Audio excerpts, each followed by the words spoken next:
ఇప్పటివరకు జరిగిన శాసనసభ చర్చల్లో చూసుకుంటే, విపక్షాలకు మాట్లాడే అవకాశం ఎంతవరకు వచ్చిందనుకుంటున్నారు? వాళ్ళు కీలకమైన సందర్భం వచ్చినప్పుడల్లా గొంతు నొక్కే ప్రయత్నం చేస్తారు. అయినా సరే మా వాళ్ళు చాలా అత్యద్భుతంగా ప్రదర్శన చేసినారు. తూకం ముడవాల్సి వచ్చింది ప్రభుత్వం చాలా సందర్భాలలో.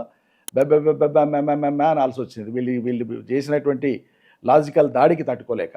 సో, కేసీఆర్ గారు ఎందుకని అసెంబ్లీకి రావట్లేదు సార్? అంటే ఫస్ట్ టైమ్ హెల్త్ ఇష్యూస్ ఇవన్నీ అనుకున్నా సరే, ఆ తర్వాత మళ్ళీ ఈ రాలేదు ప్రభుత్వం ఒకసారి. వచ్చినాక శాసనసభ ఎన్ని రోజులు జరిగిందమ్మా?